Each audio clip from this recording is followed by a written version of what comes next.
for this. I drive through my old neighborhoods now, or I ride my bike through there, or I do all that stuff. And man, I'm just filled with gratitude for my life today.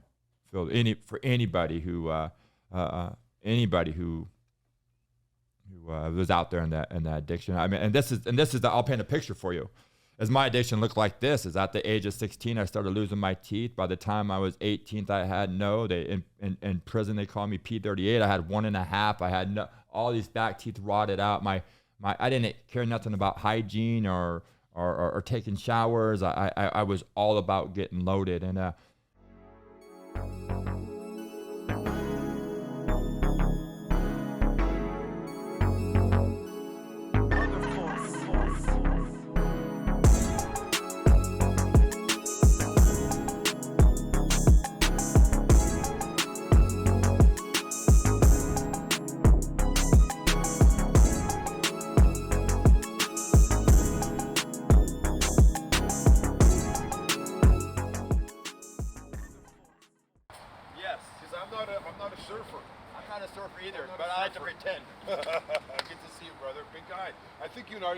size. I think we go to the same barber. I think we have the same hands too. You know, that's I want to tell you something, bro. Yes. It's very rare that I have height is fine. I've shook hands with big boys, and I swore. Yeah. They know it. Dominance. They know it too. You know what I'm saying? Yeah. You got my hand. Yeah. We got that dominance. Yes. Hey. Yeah. Hey. How you doing? Yeah. They love it. That's the best. Yes. That's the best. Yeah. 20 years old. Yeah, this is it, bro. It's perfect. Isn't this beautiful? Yeah, I love this. Yeah, this is a real deal. I can build this for you too if you need someone to build it. Oh, seriously? Oh, shit. Do I get assignments? Yeah. Yeah, it's beautiful. God, yeah, we got it, Greg. We just finished another studio. Yeah. Yeah, we could have quoted you. We could have, if we do any more stuff, for sure. Yeah. I love this, dude. Beautiful. What size is your waist? 36. Fuck, we are. What size is your foot? 14, 15. Oh, that's it, bro. I'm telling you. We could be, because I'm a size 15. I'm a 30, so we got a thin waist, man. Yeah. What's your length? I'm like a 34, 35, because I got shorter legs. I'm more, you know what I mean? And it's hard for my arms to get really huge sometimes because they're so long. Yeah, man, I'm the same. My arms are will never be. I'll never have that. Never. When I see a short guy, and I'll never have it. Yeah. I'll never have it. Never have it. Yeah. Never. But they'll never have the height. So I'm in the 6 foot club. You're not. So that's the whole thing. Yeah. Yeah. Exactly. Same feet. Yeah, we're identical here. Yeah. We could switch clothes. We could switch clothes. Like if we were friends growing up, that would be the best thing. Because like I needed someone like right? in my life. Yeah, I know, bro. We borrowed some pants. We were younger. I was going to my friends' houses. I was wearing their pants and shorts. I know. There's kind of squeezed in there like. Cross country. Yeah, cross country skiing. Not fun. Not fun. Boring. Dog and sleigh. I had a couple Siberians. We would sleigh. Somebody might have Malamutes. We went out there. Yeah, that was a good time. Ice fishing. Did that once. That doesn't sound too fun. Everything's good, Michelangelo. We live. Nice. Live. All right. Nice. This is Matt. No, sorry. Fuck. See, I did it again. This is Garet. It's not Matt. He puts you in the freaking schedule as Matt. Who's Matt? Matt is the guy that from Solon. Oh, the Mohawk Matt. That's who Matt. put us connect. Yeah. That's who put me in contact. Yeah. And then when I said, "Are you Garet?" He's like, "No, Matt."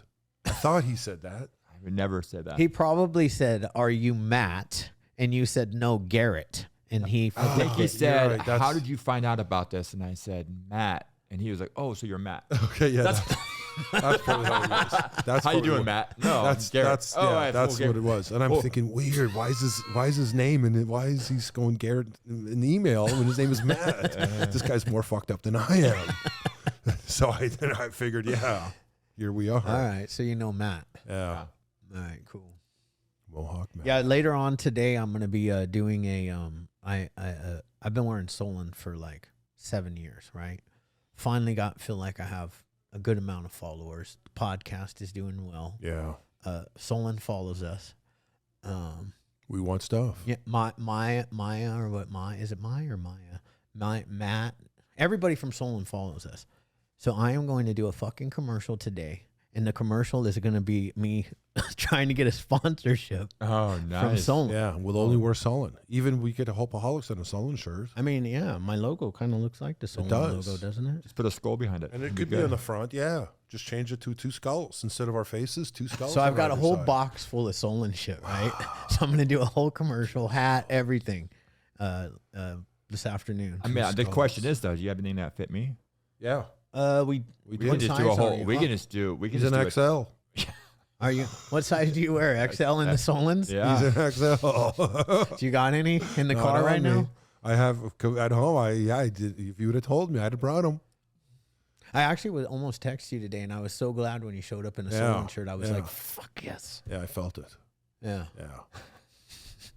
This whole plan, right? I have this whole plan today to try to just one push, and I'm gonna leave it be.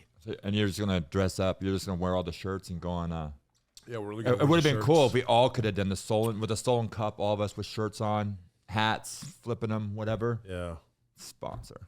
Bam. Yeah. Right. Yeah, straight to the point. Straight to the we point. love Solon. They couldn't say no. Yeah. I feel like they're not going to be able to say no. I'm going to do a poll on my story, and I'm going to ask Solon to do a poll on their story. Yeah. Should Solon sponsor the Hopeaholics? Yeah. Yes or no? I like it. That's simple. It is. I say yes. I say yes. What do you say? I triple it. They should. Yeah. Michelangelo? We're 4 for 4. Michelangelo got, when Mohawk Matt came, Michelangelo got like 6 Solon shirts. Yeah. He's been rocking them every day since. Yeah, he has. Mohawk Matt brought in the triple XLs. I mean, like, what are we? Monsters here? He's like a double X. I was thinking, like, what, does the camera gained us 60 pounds? I know. Does he not know I'm like 5'7"? Holy shit. It was like 2 dresses on me. Went down to my what I do is I put my chair up higher. That's all I do. Like he has his all the way down. I have mine all the way up. I had a Solon shirt in my truck this morning, and I was like, I won't need this today. And I took it out. And now I wish I would have left it. Yeah. We could have done the commercial right after this podcast. Yeah. I got Solon shorts in my truck. Do you? See, and I wear Solon shorts. Yeah. I don't think I they like made the shorts. I like the shorts a lot. I switched over to the Solon shorts from Dickies. Mm-hmm. You know, because they were a little bit shorter and like, I mean, I don't do the short shorts.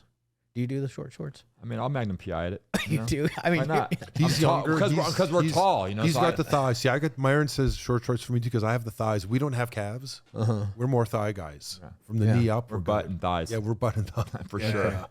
Yeah. No calves, no bueno. All right. Well, I'm not gonna. I don't. You might look good in them. You might. What about when you go to the gym? That's what I'm worried about. That I'm gonna look good in them. Yeah. Once you put a pair on, it's like. I wear the underwear. They're soft. Yeah, they're nice. No, but you're talking about this. We're on the short shorts right now. Yeah, we're talking about the short shorts. Like from Solon. I actually went not from Solon. They don't make short shorts. No, they just wear a nice above the knee short. Yeah, that's what from I like. Solon, and I really dig them because nowadays below the knee it just doesn't fit my your image. The image, yeah. Mm-hmm. Yeah. I rock the Dickies with the long socks for I showed no skin. Yeah. For years. Yeah. And one day I was like, fuck, man, you're old, dude. Yeah. You're like the only person doing this. I was just thinking that just now. Not from you, for me, because when he said it, nothing below the knee, and I'm like, fuck. So I got the Solon shorts. Now I rock the Solon shorts with no-show socks. Mm-hmm. You know? I don't even wear socks. You don't? You just... I mean, if I like to just slip on my Vans. And no socks. Do you wear the slip-ons? I wear the slip-ons. Nice. When you have smaller feet, the slip-ons don't look that good. But if your feet are too big, that's the thing. I feel with my feet, I feel awkward. Like I feel like a boat. And then ask him my biggest thing. I was made fun of because of my feet. I would not go swimming when we were in grade 8, 9, 10. Swim time, I'm like, fuck no. How fast did your feet grow with your body? Too fast. Yeah, like Too fast. It felt like every year I would have stub toes. Every summer, my toes would bleed because I couldn't. Because walk. you were hitting in the front of your shoes. You go barefoot in the summertime. I just bleeding. I was uncoordinated. Like I grew way too fast. So I was always hitting to this day I still hit my head and stuff. But like tripping over stuff. Like my arms were way too big and hitting doorways and everything. Like I was walking out of a Food for Less one time I was with my friend. I at the time I was drinking, and we're getting a case, and I'm holding a case, and they had the double doors that shut like this, and my shoulder caught it. I tried to squeeze through it like this, and I knocked the whole door off the track, and it fell down. And the security guard turned. He was like, "Hey," and I was like, "What?" Yeah. What? Like what? What want me to do? Pick it up and fix it? Shit. So you don't drink anymore? I don't drink no more. Wow. Over 10 years now. Wow. No drinks, no drugs. Good for you, man. Yeah. I'm not the same person. This is like me before and then after. Yeah, we go with that. Right. Almost, right? I mean, matured out. You grew the beard, Yeah. That is like a picture. That is really a picture of me on your shirt and right here. Yeah. I love that. Yeah. We all go to the same barber. Yeah, we do. We all have the same, right? The guy did when he drew the logo. I really like that logo. He did take my like jawline and stuff and drew it. And then because he had a longer beard, and I keep mine pretty about your length normally. We just went with the no beard. Why do you ever think about? I mean, I really like that, but I can never let mine get that long. I can never get past that point of growing it. It's nice. Once you get there, it's incredible. I mean, I like it, and the reason why I don't grow mine out like that is because I don't want to dye it, and I'm not gonna fucking have a long ass gray beard. I'm not gonna do it. Like what I do is now I used to be clean shaven like this all the time. Now I like tomorrow morning I'm gonna wake up and I do a number 2 clip on the whole thing. And then just call it a day. And then I go for a week, and then I clip it again. So much nicer. I do the same. I do the same thing. And I just clean it all up. And I clean everything up that day, too. Yeah. Any of the, I don't know how old ears. you are, but shit starts one growing. Nose here. Oh, that one? God damn. And that one will just pop out on you. Where did it come from? Yeah. Mine are white. Mine are too. Even the ones out of the ears. Yeah. I'm like, where did this come from? Oh my God. Both sides. Terrible. So, tell us a little bit about yourself. We know nothing. I know nothing. Well, you know this, that we all go to the same barber. I'm bald headed. I'm 6'7". Are you? I'm only 6'5". I said that in dominance, like I'm 6'7". Like 'cause he's probably 6'6". No, I'm 6'5". Yeah. Oh yeah. So I'm a little taller. You are a little taller. His hands are a little bigger than mine too. I'm not gonna lie. I'll say this. Some big fucking hands. About me is I got a sobriety. I'm sober. 3/17/2013. I'll tell you my life before that is one of drugs, alcohol, prison. I got no tattoos to show it, so it's a good thing that someone asked me the other day, and they're like, "Are you a cop or are you a fireman or something like that?" Right. And as much as I take much pride in that, because that's not the case. I was born and bred into born in and to drinking and using from a young age. I'm a mama's boy at heart. I stayed with my mom. My mom drank and used. Her boyfriend's drank and used, and I went on that path. And I left the house. I was 15 years old, and lived that life of streets. And that life of streets got me addicted to everything there was that I could put my hands on and put inside, so I didn't have to feel. And those are all the issues I resolve once we get here and decide to walk this other side of life. They all creep back up, and you don't have to do it all at once, but you get to do some soul searching and figure out some stuff about yourself that you never really looked at. And I came riddled. I did all my 20s in the prison system. A little before county jail, 20s all in the prison system. I got sober, clean and sober at 33. It wasn't by choice, as I got arrested one more time. I went to a treatment center, and I stayed in that treatment center. And I'll tell you, before then, I was, there is no happy way to look at how I was. I'll tell you this: I was from my ankles up to my neck and all the way up and down my arms were marks from the needle. It got really bad. I was in prison. I was getting loaded in there, doing drops and stuff inside the prison system. And a pipe broke. I looked at my friend and I said, put a needle in my arm. And up to that point, I never had a needle in my arm. And from that point forward, it took me to all those places I went slower. It just took me to a whole different level of, and not only that, I'm shooting meth and I'm shooting heroin at the same time. And I didn't care about life. I didn't care about life or family or anything like I was content out in I'm from Antelope Valley, way far away from here, middle of the desert. I was cool in a Joshua bush with some plywood around it and sitting there, my arms bleeding away and just getting loaded. Isolated myself from any and everyone.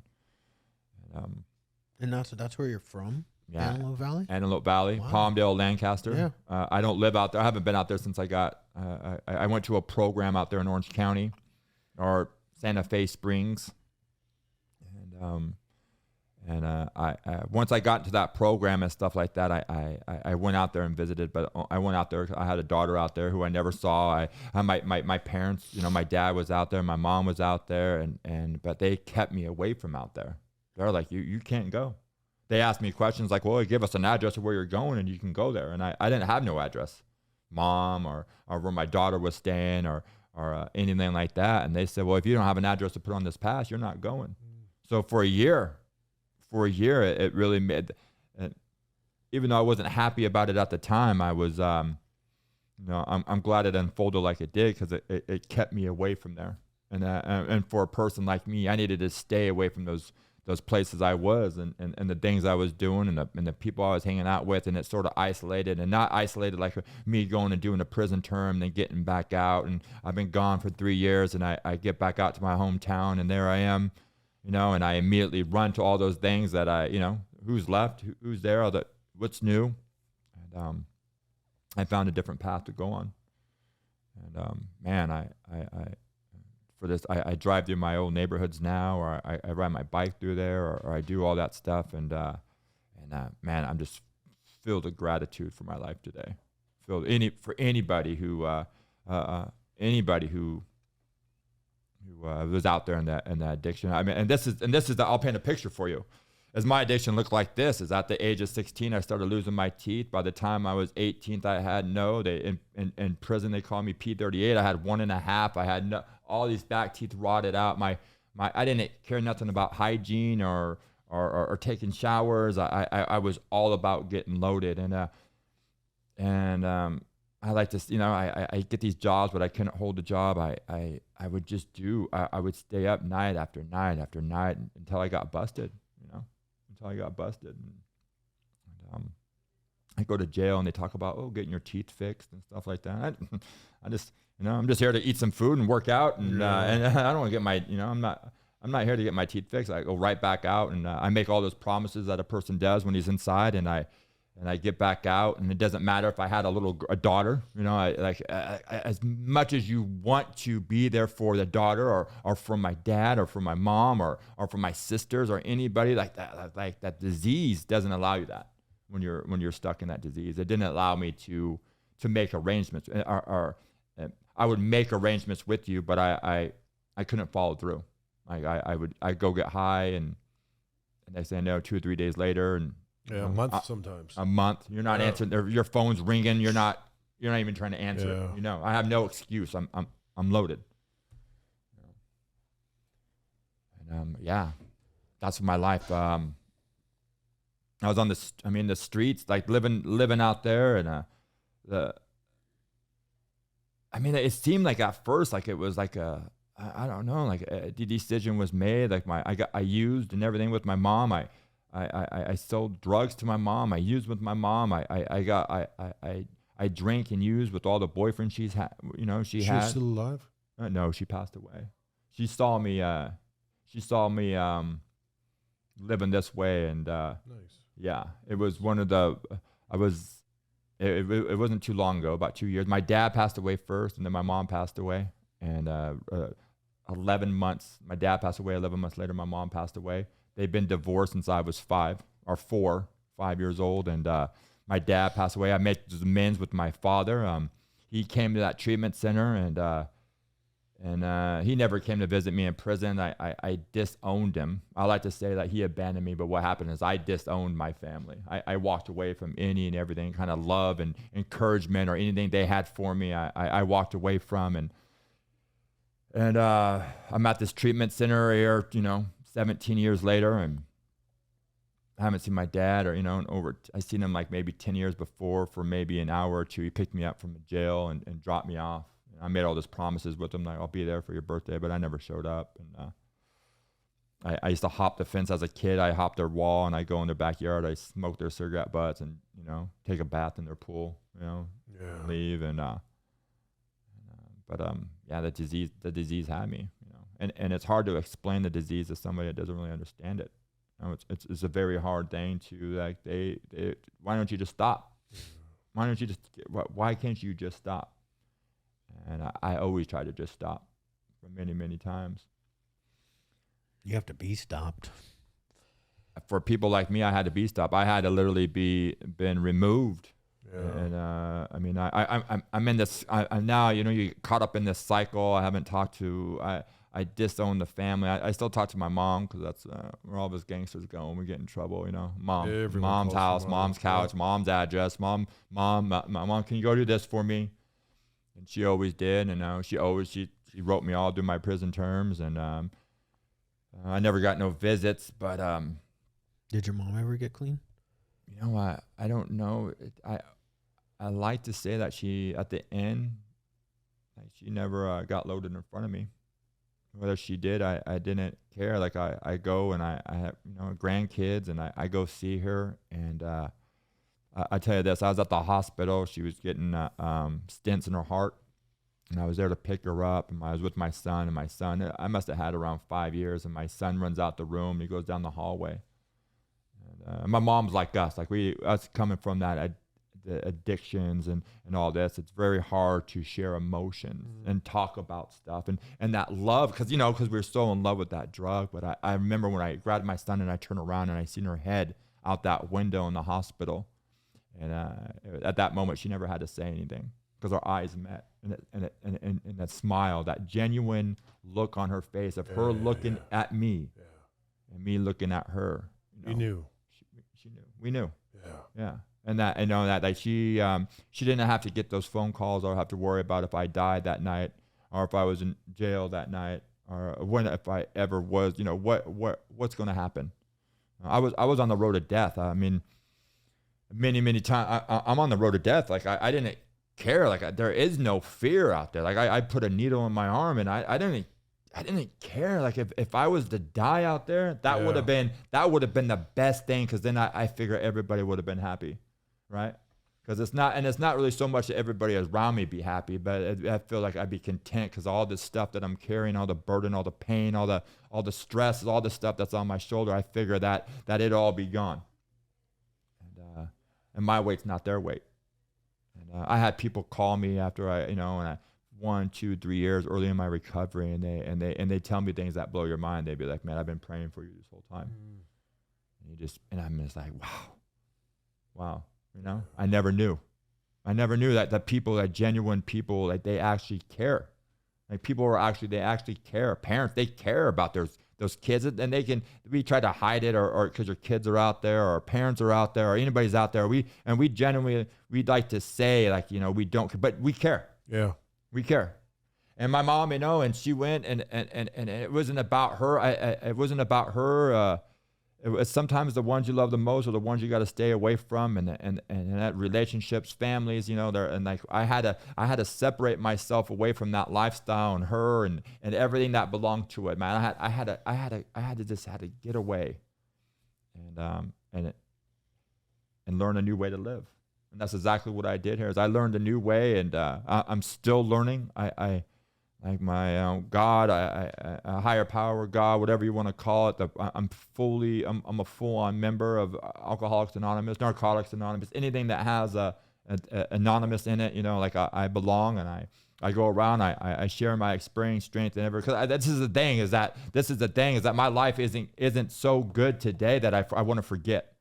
No. Like I don't want to forget that day, like on when I was, this time I'm out one more time. I've been to a treatment center already. I go to jail. I get back out. I go to jail. I get back out. Like I don't want to forget like me sitting there inside that jail cell and that one more time and that butt and just looking at this concrete wall, really thinking that I'm tired of this life. Yeah. I'm tired of this life, right? I'm tired of this life. I'm getting out and I'm getting arrested. I'm getting out and I'm riddled with bandanas wrapped around all these spider bites I call on my body, Yeah.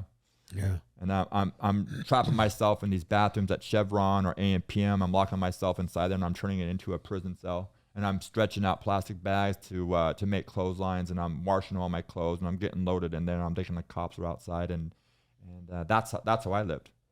That was me. And then I come out of that bathroom, and that look, everybody look how scared everybody. And it's not like nowadays. Like you might see somebody and being the opposite of the situation, and it takes a lot to scare or to manipulate me in the way I'm thinking about. Like I was at a bathroom and this guy he was me. It was me. Like people were waiting there to go to the bathroom where they're knocking on the door and this guy's in there with his backpack and he's me and he comes out, man, and you just know. I'm like, man, that was me. That was me. Took the whole bathroom fucking hostage. Dude, the whole anybody who needed to fucking go to the bathroom. It's amazing what we do. For how long? And I don't even know. I can't even remember how long I was in that bathroom. I just remember going in there and then coming out just like. Could be hours. And it probably Could was. Be days. I should have grabbed a Snickers, but I couldn't afford it. Right. I'm sure I needed one. Gosh, dang, man. I mean, I do want to say you need more calories than I do, and it was fucking hard, man. Back Whopper a day keeps it away, right? I was like a chocolate milk and a 4-pack of fucking Reese's cups. Why is every meth addict? I love that 4-pack of Reese's cups. Peanut butter cups, yeah. Sun chips. Just changes your world for a second. It does. You know. It takes a while to eat, but it's like, you tell the story now and you really, really like in my brain and I'm also a fucking like I use like you use but it's like you painted a perfect picture of what it's like, the despair, the pain, the suffering that others see. And you painted it in a way. What I liked about the way you told this right here is that like you painted a picture without actually telling your story or glorifying, the past.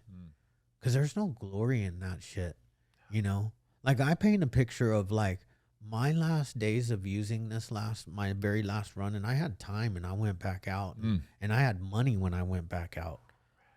And it was fucking nasty, man. Lucky to be back. I'm lucky to be alive. Mm-hmm. And I'm lucky to be sane because I was putting so much methamphetamines in my brains. And I know you've probably heard Mohawk Matt's story, but mine's like his. Like I was fucking working. I was straight working for the CIA, doing missions by jumping into my iPhone and becoming a digital person and fucking killing people. Insane shit. Yeah, and I love that. I mean, I love hearing that stuff because that was me. It's like how in the fuck, Phone's not even on. Yeah. Well, fuck. You don't want that. You didn't want your phone. Only. You didn't want your phone to die while you were inside the phone and as a digital person because you could lose your life. I remember how hard it was just to keep my phone charged, but I was always on red. I could never have a green on my phone. I was always on red trying to keep it charged, cords wrapped around everywhere, trying to plug it in, and man, and you have what, 10 years now? I have 10 years. 10 years. 10 years in a few months. Yeah. Nice. 10 years, and I love my life. I heard this thing, and it's the forgetter. I just never want to forget. I like talking about that, not glorifying any of it, but talking about that pain, that despair, stuff that I figure the more I'm open and honest and able to share about that realness, the riddleness of all the track marks up and down my arms, being in the bathrooms, the phone on red, the people out to get us, the talking to antennas, the stolen cars, the trap houses, I really want you couldn't hold a conversation with me. Right. I couldn't, I didn't know how to, my pronunciation of words and the way I talked was like, I didn't have any, I held up a syringe, and I don't ever want to forget, man. And they say the one who forgets is the one that's really doomed, And so I try to talk openly and honest as much as I can about those last days and those last times I was out there. You'd be dead if you were out there right now. 100%. With this fentanyl. No, 100%. Oh, yeah, guaranteed. So would I. I mean, I would too, but and opiates weren't even my drug of choice. But like, if you were shooting fucking fentanyl and meth, shoot it. Yeah. Pills weren't my thing either, but I tell you what, if I was there and I was shooting dope with somebody and they're like, here, take these anti-bars. Yeah, right. I fucking, let's do it. Yeah. I was taking those quickly. I love the Xanax bars, man. Because I've been fucking working too long with the CIA. Man. I need to fucking come down from my mission and sleep for a couple of days so I could go do some more work. But you talk about the suffering. I mean, there's still suffering out there, even in sobriety. I mean, I still have mental health. Yeah. I wake up sad sometimes. I mean, it just doesn't go away. You got to do everything daily. I mean, life in general is fucking not easy.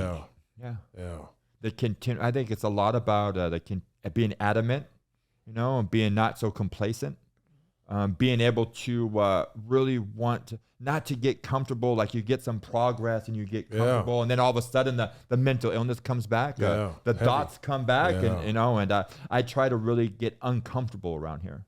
I just stay like a little scared, like coming in here and doing something like this. It's like I got a little fear. Yeah, that's nice. To keep on my toes, like that. Like I got this little bit, and I like to stay there. I like to keep on visiting that and being fearful and being and wherever that comes from, and see, it's nice we're going towards that now. Where I think before we were running from that stuff. Mm-hmm. We were running from uncomfortable feelings. Running from it. We were always all of us were so scared to be uncomfortable. Yeah. Another thing to talk about too is, in the same sense, is like, how old were you when you started? 13. Same, around 13 for me. I mean, 12, 13. You? I was old. Oh. I was older. I played hockey from 3 years old, so my mom kept me off the streets. And me and my brother, she was a single parent until 12. Married my new dad, and we just every day hockey, after school hockey, weekends hockey. So my real drug use was slight. How old were you? I'm gonna say Well, that's the only reason why you have a little bit different. I did a little bit of crack when I was like, say, 20. I did some coke when I was 20 to 23. And then I just played hockey again another 10 years, 12 years. Then I started I actually really got into the crack when I was, I'm going to say 37 to 40. 37 to 40? 36 to 39. I mean, and that was it for me. These are the stories that I'm not proud of, but there's a lot of people in my past. And I was like, this is like from 18 to 22. There's a lot of people in my life during those years that were 35 and over. Yeah. Who had never done methamphetamines before. And I sold it to them. And I watched their whole fucking lives get destroyed in a matter of months. Yeah. I was same, and a lot of times I would be that I would sell the drugs to families like that, and I would move in and become that part of that family. That's how I would have a home. I manipulate my way in. Wow, right? That's crazy. You stuff, keep them man. just high enough to where they need you. Yeah, like they're always almost coming down. You give them a little blast, and then they're good for a little while, and they clean the house, and then you go do your thing, and you come back, and. No, I had a few gangster friends because we owned a parking lot. Right next to that parking lot was this hotel, and that hotel was the hotel for guns, for drugs, for all the bikers, And I'll never forget a few guys come, that comic store right next to the hotel. I'll be mine in 6 months. Sure enough, this fucking guy had the comic store in 6 months, and I saw the owner of it. He's struggling. See, I wasn't that good though. That's my problem. Take I would watch these people crash and burn. Yeah. And then I'd be back to fucking having nothing and nobody again. And I'd be stuck in my fucking car or in a stolen car trying to figure out how to do it again. Yeah, these guys I always had this this one girl, though, that, like, no matter what happened, she'd be there for you. she would. Yeah. And, like, you know, and I feel bad because I've done some fucked up shit. Yeah. You know, like, you ever have somebody that would, like, just, like, they had a regular job. They could, you know, snort a line and fucking go to work and just be normal. They'd be like, hey, you can use my car. Yeah. You know, go find yourself a job. Go to court. Whatever. Yeah, plenty. And then you don't pick them up from work. Yeah. I'm in a different Time city. I'm in a different city with their car, and they're trying to pick up their kids, and you're just like, oh, you know, Fuck. don't worry. We go there apologizing, you know, day 2 later, pulling in at 2:00 in the morning. 2 days looking later, at the window 2 days later. they haven't had their car, but you got a bag of meth. Right. Yeah.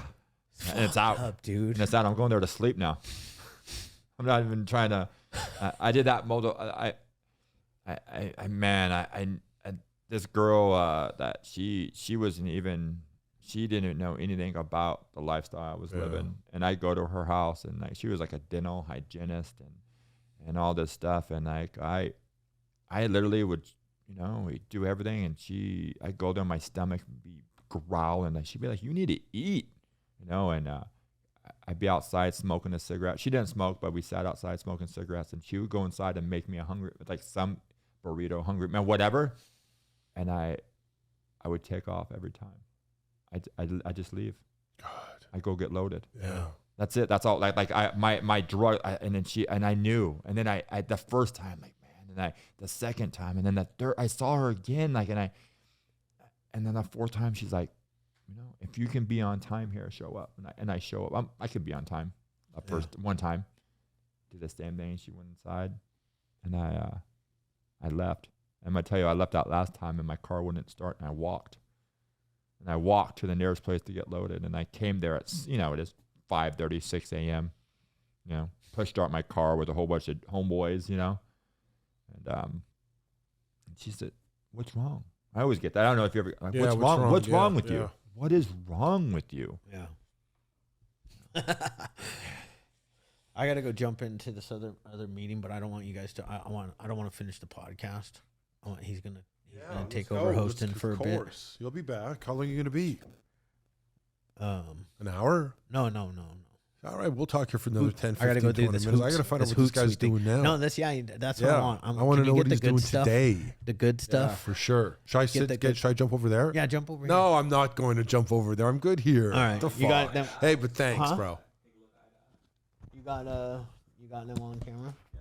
Okay. Yeah. Go. Beautiful. Okay, so bro, me and you. Let's do it. Matt. Yeah. Garet Matz. I'm here with my doppelganger. Matt's his middle. I'm here with my doppelganger. I did my long lost. Right, somehow the energy of the world brought me here in the universe. Let's do the pose. There we go. Brought me here in the universe, and I met my dad. There we go. Son, where have you been? Look, there's a picture of us right here. Christ. That's good stuff. I love the energy that you bring from the moment I met this guy. And I love this podcast. I felt it when I came outside right away. 100% when you being outside. Yeah. I love that. That was the first time we started this thing, going outside like that. It's our new thing. I like that. Yeah. You should do that with all the guys and just bring a man in that energy, just bring that energy through. And pretty weird though that even though you're so outgoing and you're boisterous, I wasn't though. Good looking guy. Thank you. The drugs just beat you. Yeah. To nothing. No backbone. No. I'll never forget. I was doing crack one day in my own home, and I had given the king bedroom to this guy who was giving me the crack. I guess he was kind of you. Let's call him Garet. Yes. Okay.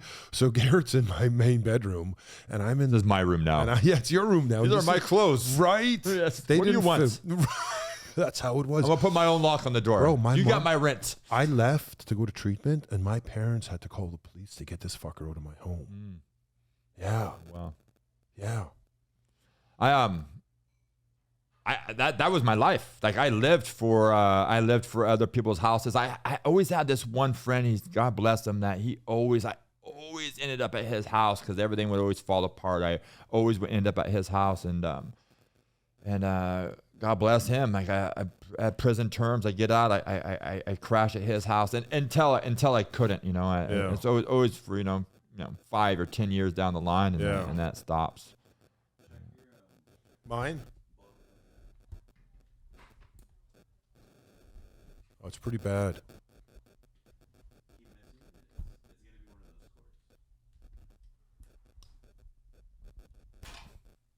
It's still going, and mine's off. It's his. No, it's still going, bro.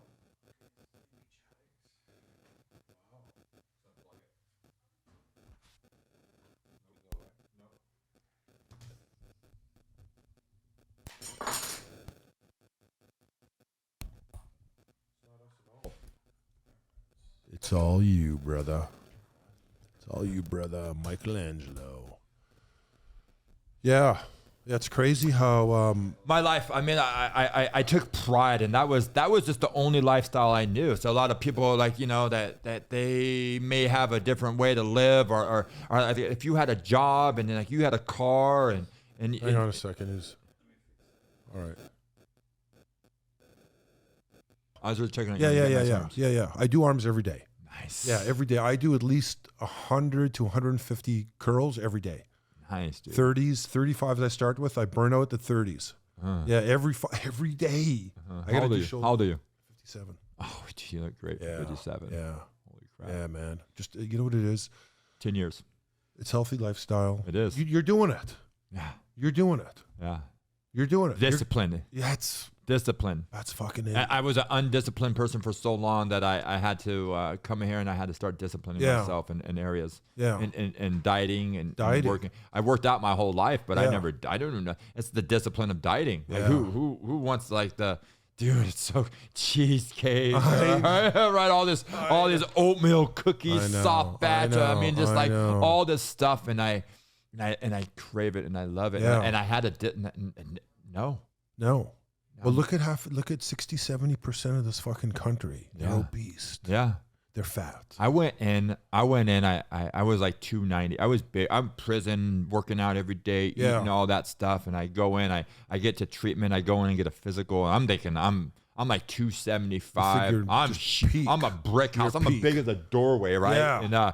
And I go in there and they're like, bro, you're obese. Fuck. I'm like, no, I am a beast. They're like, you're obese. Wow. Yeah. And I don't know what happened and changed, but I wanted my lifestyle. I got into dieting or just eating. It's not even just eating better and healthier. Yeah. I don't eat out. I don't drink energy drinks. I stopped vaping. I do all this stuff and I feel great. Yeah. And I'm active. Active. I surf. I ride bicycles. I ride dirt bikes. I ride motor. Like I jump off cliffs. I jump out of airplanes. Like I want to do a triathlon. Like I just fuck yeah. I know. Like yes. And what's a big thing about that stuff is being able to complete that stuff and being able to do that. I didn't have no goals or ambition or I grew up on Sun Chips and Dr. Pepper. I was a big Dr. Pepper fan, and I didn't have no discipline in my eating habits. I was sitting in my cell. I was in prison. My mom would send me these little Far Side or just like I don't know little things from that she found and this one said freedom through discipline. Yeah. And it's been my thing. That's what we talk about her a lot. Yes. Freedom through discipline. Freedom through discipline. And that's like my logo. Yeah. That's freedom through discipline. So if you're if you want to be free and you got to be disciplined. And it took so long for me because she sent me this earlier and but it's always stuck. And it took so long for me to actually realize to get it. Yeah, man. To get it's kind of simple, but I mean, it's a lot of fucking work. You got things you got to read. And reading too. You got to read. You got to say no to a lot. Yeah. You got to say no more than you say yes. And my kids call me the yes man. That's what they say. You're the yes man. I mean, dude, we are like, what's your sign? Dude, it's fucking Aquarius. Bro. Oh man, I'm January 30th. Yeah. I'm a Scorpio. Are you? Yeah, but I'm the yes man too. Yeah, let's do it. Let's do it. Yeah, I don't care. We'll apologize later. Yeah, exactly. So every day you're up early, or what's your I'm up my daily routine now. I work in the construction, and I'm up early. I meal prep a little bit, so I don't eat out. Like I don't eat out. I'll eat out, but I don't eat out. It's not like a go-to thing. I don't eat out, and I'd rather stop and get the fresh fruit fresh fruit off the street or something like that Right. to eat, and I bring my food with me. That way, I'm not. I had another thing is if you're not if you don't know what you're eating, you're choosing in a bad way, and You're right. And so I had to start. Right. I had to start brown lunching it. It's the best way. Yeah. You know what you're getting. And it's healthy. It's healthy. And you start noticing the results. You're like, oh my dang. You know, And people, you know what? People used to make fun of those guys. Mm-hmm. You know, the immigrant. Yeah. You don't remember in school? Because I was an immigrant. The immigrant, my parents are from Russia. I was first born in Canada. But so you bring the paper lunch, like, yeah. That's the way you got to live now. Yes, sir. You got to go back to those days. Yes, you gotta learn. And not only that, I had to learn. Like I didn't know nothing about calories or what food, these different foods to eat. I just thought that avocado was good. I have to learn, and so it's a process. Yeah, I just learned now. Was it brown rice is good for you, or is it bad? It's bad. It's bad. I thought it was good. Same here. For so long, I thought I was like, my mom. I was told if it's white, it's not right. I was told that for years. For years, I've been told that. Shit. Yeah, up early. So construction. I work construction. I wake up 5 a.m. I'm a single dad. I have a kid that I wake up and Male, girl, boy. I got I got an older daughter and 2 young boys. Nice. I got full custody of my youngest. I am a dad, so that means my life consists Rotates around her. Rotates around him. Yes, it does. Man. And my other kids as well. But he is at my home. We eat, so he eats healthy, not as healthy as me, but he eats. He sees me working out. I have a dip bar and everything at my house. I just have like what's a dip bar? Oh, a dip bar. Yeah, just a dip bar so and a pull-up bar. And so he rides his bike or he plays out in the garage. Nice. I do a little workout. We go for walks. We ride our bikes. How old is he? He's 3. 3. He's about to be That's 4. His name is Axel, and I love him. And I got Garet Jr. and I got my daughter Alyssa. I love all my kids. 3 kids. I got 3 too. 2 girls and a boy. Oh, nice. I got 2 boys and a girl. Yeah. Nice. Yeah, girls are tough. Very. Yeah. When they get older. Yeah, my 12-year-old's really, she's in a spot. She's happy all the time, but when she's not happy, she cries. Yeah. And then I got to give her anything she wants. Yeah. I have no choice. No doubt. Those phone calls. Yeah. Fuck. We know those phone calls, and we never say no. Are you guys co-sleeping? Huh? Co-sleep? What does that mean? You sleep with your kid? No. Oh, see, I co-sleep. Oh, yeah. no. Yeah, we co-sleep. Nice. Yeah, even to this day, I still co-sleep. So my wife will sleep by herself, and I'm in the bed with my one daughter. So we have 3 beds in one room. We each have our own bed in one room. Oh, wow. So I'll sleep in the same room with my 2 kids. I'm in bed 8:30, 9 o'clock every night. Every night. And 9 o'clock is all pushing it. Pushing it, yeah. No, very little TV, so I'm on the phone a little bit doing work, but they see me getting up at 4:35, and my daughter will go, Daddy, where are you going? I go to the gym, sweetheart. Should I come? No, you sleep. So they know where you're going that early, and I come home and I take them to school. My wife cooks us breakfast, so it's they're learning. Nice. They see what I do. I think that structure. I come from an unstructured, undisciplined life, and I think it's very important now as I try to ingrain all that stuff into my kids and the people around me and the guys I help and everything. Like this is something that I was undisciplined for so long. Yeah. That and no structure. Like I didn't have the consistency of one household or in. Yeah. And I don't know if it helps. There's people that I ran into that had all that stuff, but it don't matter. You know what? It's a mental thing, bro. It is. Huh? I mean, what you suffered as a kid. Yes. Mentally. Absolutely. You know what I'm saying? Like, I don't know. We grew up too fast, emotional, like the drugs, and we grew up too fast, and then like we're stuck at that level. Yes. And gone. Yes. Yeah. So I had a lot of mental. I still have a lot of mental. I take medication a little for bipolar and antidepressant. Nice. I had to take it on. That changed my life. Oh, wow. Started 3-4 years ago. I mean, it changed my life. And it probably put a nice, good, solid cap, like a sure you're able to keep a steady. Yeah, man. That's my wife says it's a new person. Nice. So like when my wife used to say something that pisses me off, like she tells me to take the garbage out every fucking Thursday morning, every Wednesday. The garbage. Like, bro, I know it's fucking Wednesday. Why are you grinding me? So I don't say shit like that anymore. I just say, thanks, honey. I got it. Take care of it now. Yeah. You about hobbies? Like I do have any things that outsource all. Like for me, I have to. Besides me going around and doing and speaking a lot and doing a lot of stuff, but the outsources of like I was just out there this morning, out there in the ocean, floating on my board and just just grateful for my life. Yeah, man. good for you. You know, good for you. Unleashing all this stuff, clearing my head, just doing, got to have that release. Have to. Kids, the life and everything coming at us, and the pressure. It's all a lot. It is. It's a lot, man. When you get older, you get more depressed. Like the highest rates of suicide I hear are 60 and older, 65 and older. Oh, wow. Plus sexually contracted diseases I hear as well. It's crazy. When you're older, huh? Yeah. That's crazy. Yeah, no condoms, nothing. They don't care. Wow. It's nuts, yeah. Yeah, but you got to stay busy. Listen, I'm up like you, 5 I'm not doing construction, but I'm here for 8. I'm at the gym at 5:30, and have you tried cold plunge? I have. My friend's been talking. I'll cold plunge in the ocean. No, but I'm in a real 30. I have not done. Fuck. But everybody change your life. Yeah. Yeah. How often you do it? I try to go 4 or 5 days a week. Really? Yeah, man. How long? 8 minutes I got up to. 8 minutes? 8 minutes. I can't get my hands in yet, though. 8 minutes? Can't get my hands in. Wow. Yeah. But what I go is the, brown fat. It makes brown fat, keeps your body warmer. Plus, what happens is this. It's like, say you're drowning. Your body knows you're about to die. You're freezing to death. Your body makes chemicals that normally it would never make. To rejuvenate you. To try to make you survive an extra minute, extra 30 seconds. So when you're freezing to death, it's going to work. Your metabolism is working, plus it's developing brown fat. It's a special kind of fat that keeps your body in at a different level. Oh, wow. And that's what this is doing. I'm pretty sure I'm going to go now. I'm really going to go you check really it have out. I'm telling you, when I mean change your life, I mean change your life. I cried the first minute and a half. I was crying in there because the pain on my legs were so bad. And then after I got through the 3 minutes, I'm like, man, I could do this. And I kind of sat back. I let go. Were you tense? Oh, yeah. I was tense. You're puckered up. I was in the ocean surfing out in Santa Barbara. Probably the water was freezing. It was freezing, even with a wetsuit and a hood and everything on. And it's probably must be around like that. Yeah. Well, it's 32. 32. That's 32 in the 32. water. It's a flowing water system of 32 to 34 degrees. Do you fit? Barely.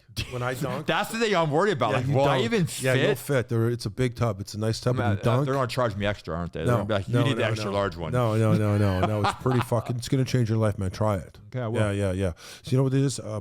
You go to anybody, they're talking inflammation. Inflammation creates all disease.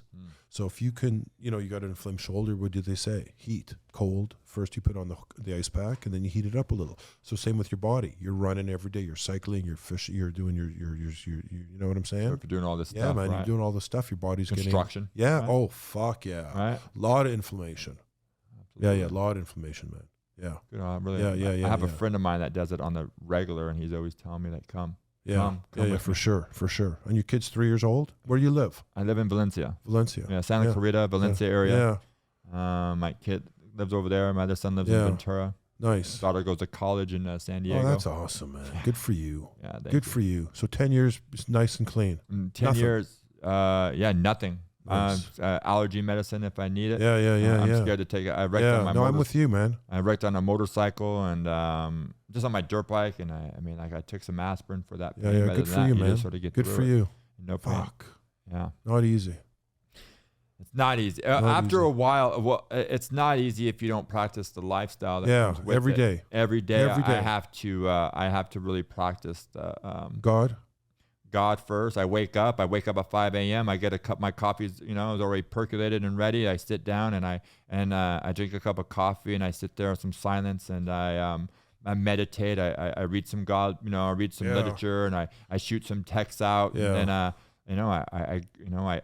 everything's pretty much. I pack up my food that I already have ready from the night before. I pull my truck up and I get it all ready. I grab my kid. I take him to daycare and I go to work. Yeah, that's nice. Yeah, that's nice. Yeah, I know. My day consists of always helping some people and as I get through my day and I work. I get off work. I try to start my own little side job business. From COVID and everything's getting tight. We're in COVID, so and I just haven't stopped yet. So the more you consistency is everything. So I just stay consistent with every that day, and giving back and working and giving back and I keep on moving forward. And then I get off. I pick him up. I make dinner. I eat at the table. I do all this stuff. I spend time. I cut on love and affection and all that stuff that maybe I didn't have I didn't have none of that stuff growing up, maybe a little bit, but I don't remember no affection or anything like that going. It was awkward, like, man. See, I had a difference though, bro. I had all the affection in the world. My mom, she was a single parent till I was 12. My dad died. Yeah. But my stepfather was a great guy. My real dad, he adopted us. But I mean, I had a lot of love. But I had the mental stuff.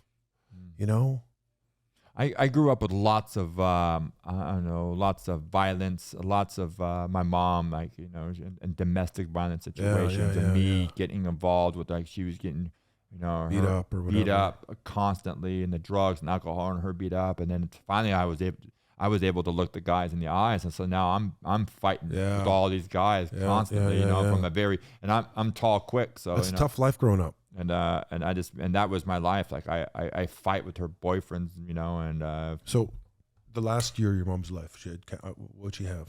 This is what happened. My mom I'm on a ride on my bike to Arizona. Yeah. And I get a call from my sister that morning as I'm waiting for the fellows, a few of my friends to catch up to me, and we're all we're heading out, and she texted me and she's like, "Hey, mom had a stroke," but she didn't know it. And that I called an ambulance, and my mom was like, she's strong woman, man, strong, And she's like, I called an ambulance for your mom to come get her mom, and she's on her way to a hospital. And then I had to get gas, say, in Apple Valley or where from Santa Clarita. I'm in Apple Valley or somewhere out that way. And then my sister texts me, and they're like, "Hey, mom has a brain hemorrhage." Damn. And that she has to go in for emergency surgery. And there's a 90% chance that she's not going to make it. Fuck. So you're on your bike driving. I'm on my bike, man. I ain't gonna lie. I got tears. I'm stressed. What do? Do I go from where I'm at straight over there? I sort of stay with I don't tell nobody what I'm going through. I don't tell nobody what's going on. I'm sort of just in my own little head, my own little world, a helmet on to of course you're thinking about it. Of course. I'm on this road. I'm on this highway going down, and that's all I could think about. And I get there, and I get there to Arizona, and she's like, "Mom didn't make it."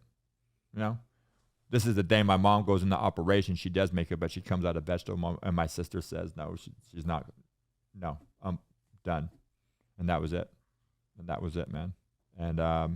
And I was supposed to see my mom that weekend, or like in a week, and have plans and all that stuff. And it hit me. I'm my mom's boy. I loved. I'm with you. Me too. Yeah, both me and my brother. It was. I'm grateful, even though maybe at that moment, I'm grateful I didn't see my mom as that vegetable or that mushroom inside that. And after the surgery, my sister was like, no, she went in there, she freaked out, she canceled everything. I was, all my memories of me and my mom I got lots and lots of memories, but like for 9 years of my life, 8 years of my life of me getting in this program, my mom got to see her son be transform into probably the son she always, maybe always believed that she, that good that was in that piece. And your grandkids. And I spent and I made sure all of her grandkids, she's seen every single one of them, spent lots of times with them, and it was the best. I dressed my son up as like how she would dress me up. As a little cowboy or something, and then I go see her. And he'd be running around, and she'd be looking. He looked just like me. I'd be like, "Does that look like me?" I asked my mom. She had a bypass too. You know what I'm saying? I'm my mama's boy. I always ask, "Are we good? We good, just in case, because you never know. Yeah, it could. You fucking get hit by a car. It doesn't matter. Yeah. So I always ask her. When I see her. She lives in Canada, comes by every few months. I just always, we okay? She's like, yeah, we're good. You did good. You did good. You're okay now. Don't worry about it. Nice. I got other problems, motherfucker. Yeah. It means a lot, man. Lets me go to sleep at night. It does. Because even though I wasn't, I didn't shoot drugs or I didn't fucking get into shit like that, I was still off. I was off. And I met a girl at a treatment center. And it turned out to be my wife. Married now 15 years, have 3 kids. So it turned out beautiful, nice, perfect, that needed to happen in order to give you this life. That's what I'm saying. Perfect. Yeah, that's what I mean, And so my wife didn't see my newborn until he was 7 months old. She refused to come visit. She sent her brother first, said, yeah, Shane's doing okay. at 7 months. Maybe give him a chance. And that was 14 years ago. Oh, wow. Yeah. I'll never forget it. He met her. We met her at the Bellagio. We were in Vegas. We drove to Vegas to meet my parents after about a year. I saw my mom. I was in that treatment center. I saw my mom. Must have been 9 or 10 months. Yeah. I saw her for maybe 20 minutes at a Metrolink station. I didn't talk to her for, it must have been another year. I talked to her. Yeah. Like I talked to her, phone, whenever, but I'm out of this treatment center. I'm on my own. I started renting a room. I went from a treatment center and I got from underneath this umbrella. And I'm renting a room. I'm visiting. I'm reiterating myself back into my daughter's life very slowly. You know, spending time, just being there and spending time. And I was with my trudging buddy, and I asked him, and he's like, "What's wrong? You know, what's wrong? What's going on?" I'm like, "Man, I really want to go see my mom." And he's like, "Let's go." But the thing is, I had too much shame, and I had a lot of stuff because I didn't grow up in that. You know, my mom was in a wash out in the middle of the desert, you know, in this trailer, and I was ashamed of that, the way she was living. I didn't want to take nobody with me, and I was ashamed of this lifestyle because even though I'm getting sober, I really didn't want to step back into that. I hear that, bro. And I looked at my friend, and he said, "Let's go." Yeah. I called my mom. I said, "Mom, I'm gonna come see you," and I went and saw her. Nice. And you can't be ashamed of where you come from. No. And I went there, and I go see my mom, no matter where she was at or where she was staying or what she was doing. I go see her, and I just go see her, man. And the thing is I don't have to go see her where she's at. I can pick her up and take her to the park, or I take her to dinner, or I take her to the movies, or I take her to a show, and I spend this genuine time with her, and I got to her, you know, and the smile on her face is the last year, that last Christmas before she passed away. Yeah. It was great, man. She bought these gifts. She really didn't have much, but that year she had some money. Yeah, man. And she bought some gifts. That's nice. She bought some gifts for her grandkids and for her son. Yeah. And it was the most beautiful thing ever, man. That's cool and that it she is had that whole, chance. yeah. And that whole, and the thing is like after she passed away and all that stuff, like that blanket she bought my son, or that truck and all that stuff. Like I'm on Amazon trying to keep the original. Right, I'm like, I need to duplicate this. I just got goosebumps, I must have. bro. I must have goosebumps. I must have bought 5 blankets trying to match this other one, the size and all this stuff, and I did, and those things, those little, and I got the best pictures, and and like I said, I kept that memorabilia. Yeah, you know. Yeah, and that's gonna be with you forever. Forever. I still have my grandmother's hat and a sweater of hers. Her hat still has her hairs in it. Oh wow. So for the last 6 months of my grandmother's life, she only said one person's name. That was me.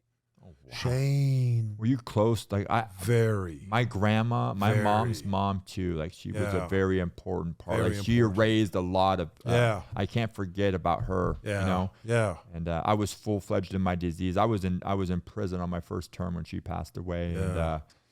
Yeah. But she would take me, and I spend lots of time with my grandma. She'd just take me around, and you don't understand it as a kid. No. You know, but you don't appreciate it. You don't appreciate it. You know, like, oh, grandma. Yeah, you know, right. Take it for granted. Take it for granted. Yeah. She was a big, important role in my life. Yeah. Yeah. When she died, then I kind of went off the hinges. That was a bad thing for me. I was already off the hinges. Yeah. My grandma died and stuff like that, and I won't forget that.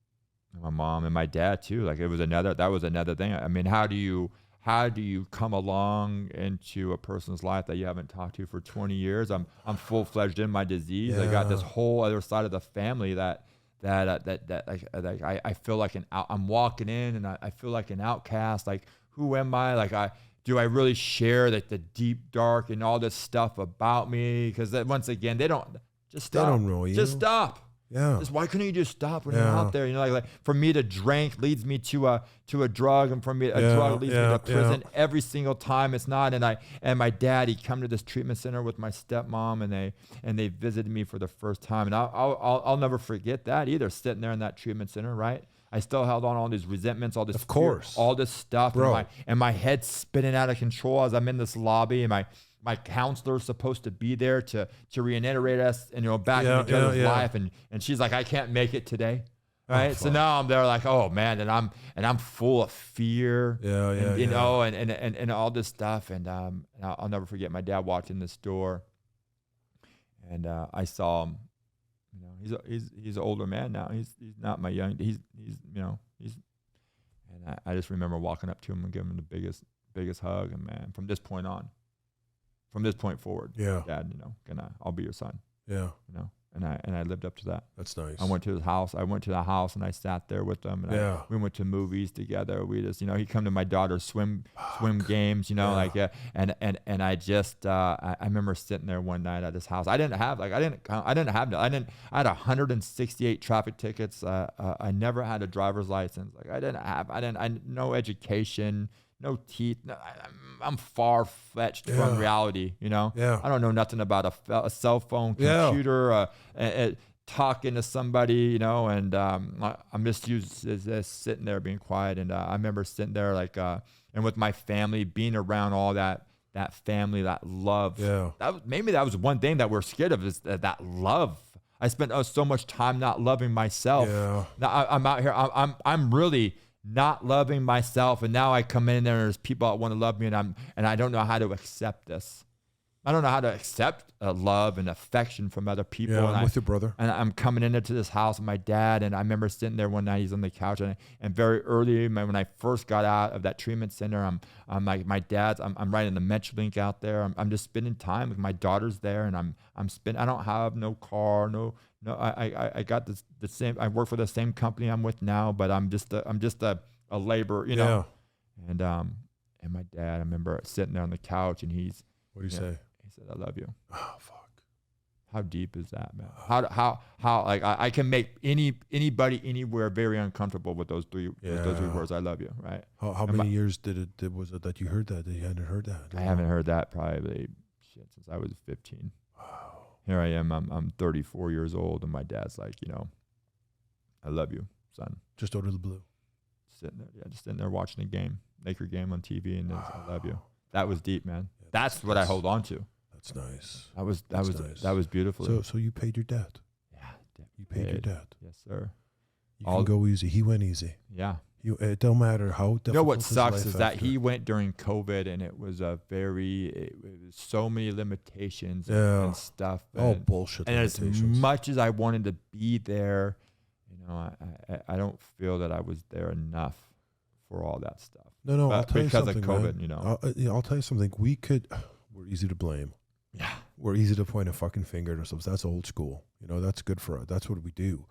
But when you telling me that your dad said, I love you for the first time since 15, I mean, you paid your debt. That was it. Nice. That was it.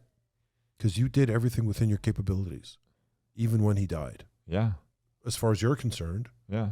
You know, barring you breaking the law or maybe going to jail again or getting some kind of citation. You know what I'm saying? I was an accountable human being to every time that they had something there. I showed up on time or early. Then what do you want to?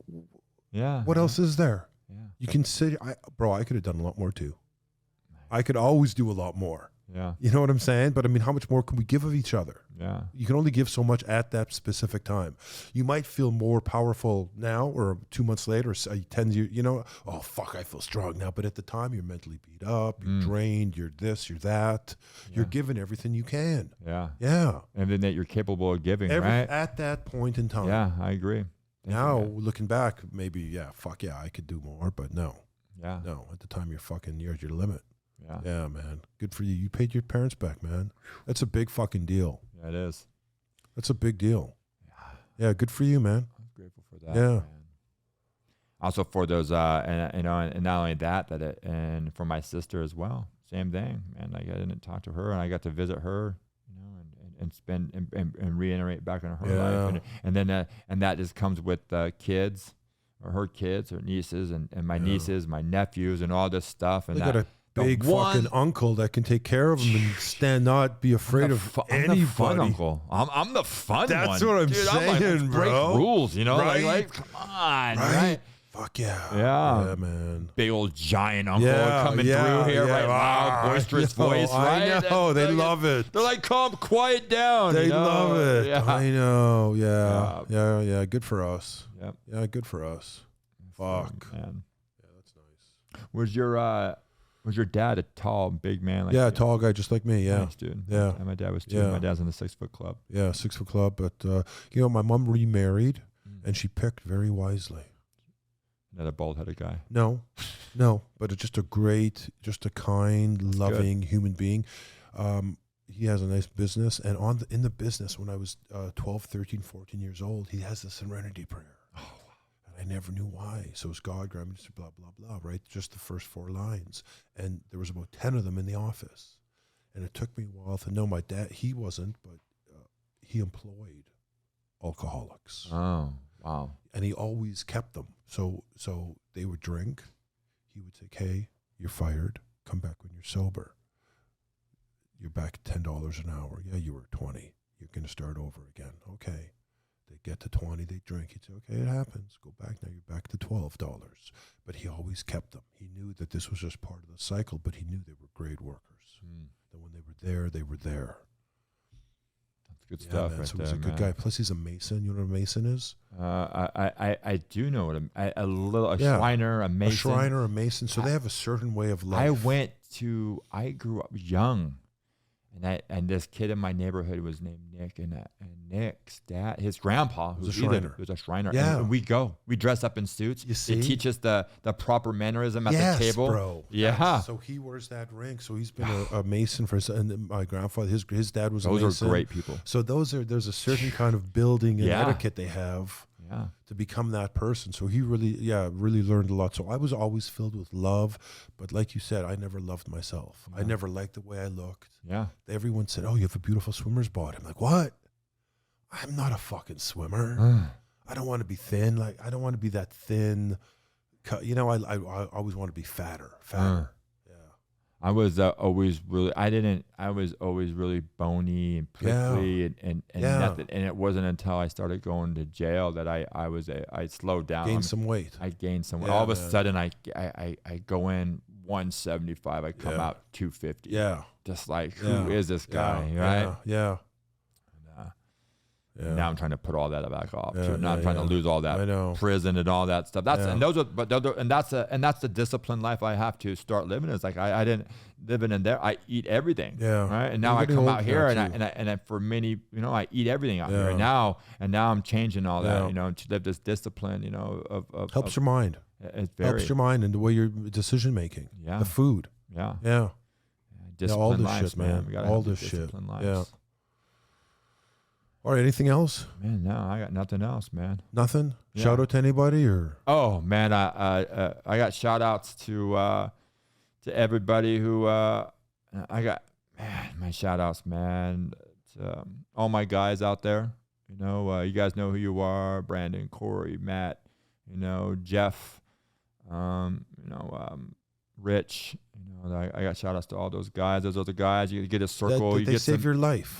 We are accountable to one another. Nice. That's the main thing. Nice. And my hand stays out there. And how do you meet Matt? Great guy. I love Matt. Huge fucking heart. Matt was a guy that today you would not know that he was in my back pocket. Like not in my back pocket, but he was like I had learned a little bit enough about life, and then he came along and he was where I was at. He didn't know. We come from prison, gangs and drugs and all this stuff, and we just clicked like we did outside. Clicked, and Matt was so. He wanted a better life. Yeah. He wanted it. Yeah. He's got it now. And now, like, he used to be like, he would not talk. Really? None of this was never his thing. I drag him around with me over and over, and he'd be like, nope. He would just be like, that's fucking he'd call awesome. me on the phone afterwards, like, dude, no, don't ever have me.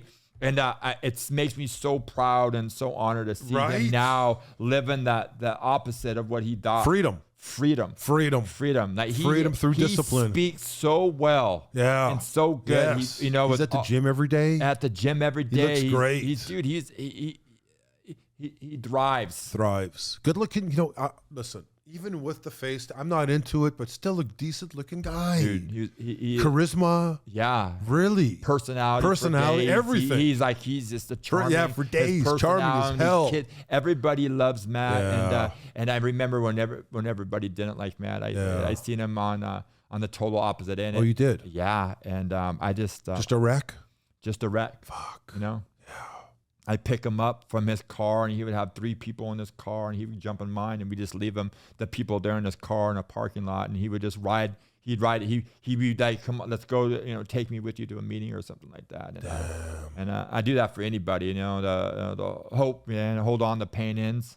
Yeah. He was in pain, I was in pain, and what we identify with is we identify with each other's pain around here. Totally. And I walked through something that I'm gonna help you walk through. Yeah. And we grab each other and we walk through and we keep each other accountable and we go to these meetings and we're not perfect by any which way, man. But we thrive and that we just know that a drink, a drug, a hit or fix is going to fix none of our problems. Nothing. None of my problems. It's not ever going to make anything in my life easier. No. And dealing and when you got a life, you got pressure, you got stress, it's not about how good it is to walk when everything's good. It's like when I'm walking through the death of my parents, or I'm walking through the death of my dad, or with my mom, or I'm fighting for my kids, and all this stuff. And you're walking through all this money and all this stuff, and you're walking, and the weight of all this is on your shoulders. And at those times, like I don't think about drinking and using. And the thing is that sometimes you have to be uncomfortable. Yeah. Right. Sometimes I have to be uncomfortable on the insides and still walk around with a smile on my face and do stuff like this because it's temporary. It's like those uncomfortable feelings that I go through, and me and Matt, man, and me and Brandon, me and all these guys, man, like we share that with one another. Because I don't have all the answers for anybody. No, fuck none of us. But the group of us, make it through. Yeah, we have this bond that one of us, and I love that bond, and I love the energy. I'm big. I'm a big energy guy. Yeah. I'm loud. I'm boisterous. We come in here and we're loud. I thrive on that because I was dead on the inside for so long. Man. I was dead on the inside, and now I'm living. Yeah. And it'd be a shame for me to be quiet now. Yeah. Yeah. I can't jump over the planes yet, though. I fucking can't do it. I'm gonna tell you, what sucks that we're tall is that they're like, tall guy, you're the last one on, and being the last one in airplanes, that means we're the first one out. So I don't have time to think about it, So you're up in the airplane, they're like, first guy ready, boop, and God forbid, like the guy that's strapped to me on this jump is, I'm just like, and they're like, hey, put your legs out the window of the airplane. I'm like, I'm sorry, I'm crushing them, like, trying to get my legs out, shit. And tandem jumps, and I jump out, and I tell you, man, everything I thought wasn't possible is possible. I got into traveling in different places of the world. I'm gonna go to Dominican Republic probably here in a few months. Nice. And, every year is a different part of the world. Nice. For so long, I didn't do nothing. Yeah. And now I get to live everything. Everything. Fuck. Good for you. And I love that. What a man. life. Yes, it's a great fucking life. It's a great life I live. It's fucking awesome. The greatest part about my life is, I'll tell you, the greatest part about my life is seeing people like Matt. Yeah. Are striving now. Thriving. Just going through life and just doing it and being like this person that we never thought we could be, man. Yeah. That you're that person. He is something else. He is. He really is. Man, I remember he was out of his mind, and he was like, and Solon was like the thing he stolen. And now look. You got it. Yeah. Fucking good for him. Yeah. Visions, your dreams, all that stuff comes true. If you're willing to put in the work, God will provide. Man. You have to put the work in. You have to put the work in. You have to put the work in. And it's not always easy. No, it's never fucking easy. Right? It's never easy. Yeah. Ever. The nights, the pain, the worry, the stress, the crying, everything. It all pays off. It all pays off. Do it. Do it, man. Freedom through discipline. Nice. Fucking, that was an awesome ending right there. Fucking A.